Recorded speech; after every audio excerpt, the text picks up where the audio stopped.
Hi hello friends, வணக்கம்.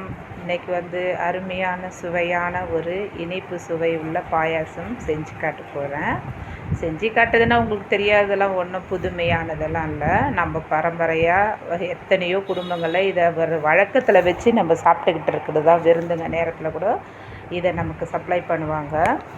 அந்த ஒரு நல்ல சத்து நிறைந்த பாயாசம்னு சொல்லலாம். ப்ரோட்டீனும் இருக்குது, கால்சியமும் இதில் இருக்குது.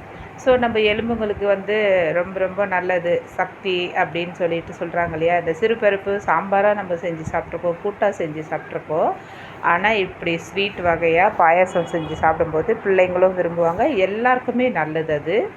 இதுக்கு தேவையான பொருள் ஒரு 200 கிராம் சிறுபருப்பு எடுத்து அதில் தேவையான அளவு தண்ணி ஊற்றி கழுவி அதுக்கப்புறமா குக்கரில் ஒரு விசில் வச்சு அதை எடுத்துக்கணும். இந்த டைமே நம்ம ஜவ்வரிசியை கூட என்ன செய்யணும், அலசி அதை ஒரு கிண்ணத்தில் போட்டு நம்ம ஊற வச்சுக்கணும். கேஸில் பற்ற வச்சு இந்த சிறுபருப்பு வேகும்போதே இந்த 100 ஜவ்வரிசியை நம்ம கழுவி ஊற வச்சிட்டோம்னா நமக்கு அந்த செய்கிற டைமிங் கரெக்டாக இருக்கும்.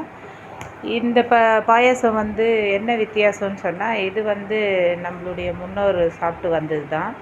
அது நமக்கு மிக மிக மிக மிக சத்தானது. ஆனால் நம்ம இப்போ காலப்போக்கில் இதெல்லாம் செய்கிறதில்ல. வெள்ளை பாயாசம் சேமியாவிலேயே நம்ம செஞ்சிடறோம். மறைந்து போன ஒரு பாயாசம் தான் இது.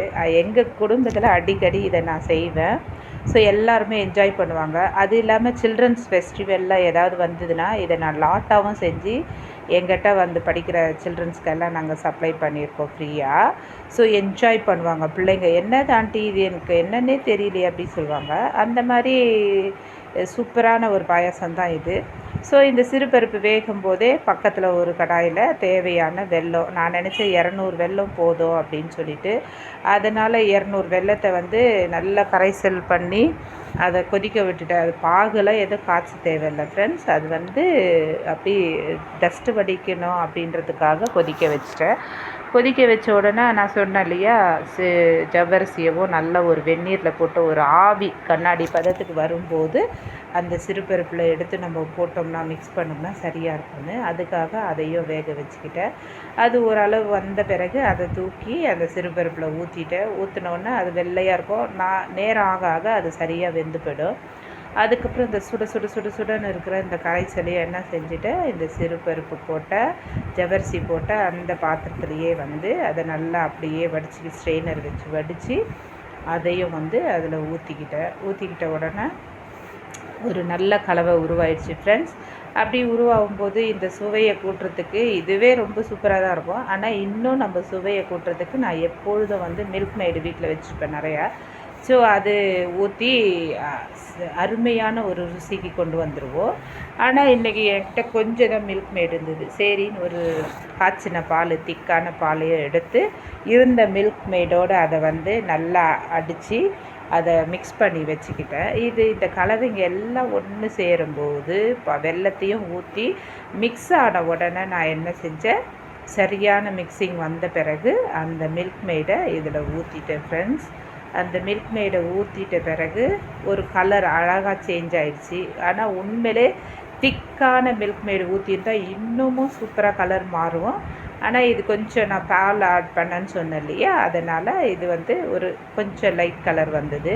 பட் சூப்பராக சுவையாக இருக்கும்.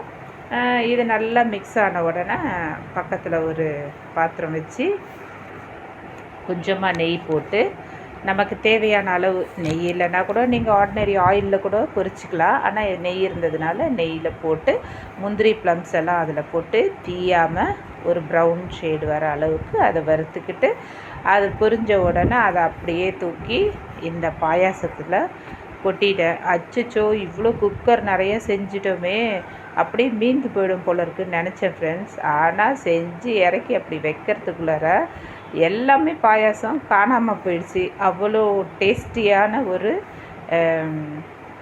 ஸ்நாக்ஸ் ஐட்டம் மாதிரி இருந்தது. ஸோ என்ஜாய் பண்ணாங்க எல்லோரும்.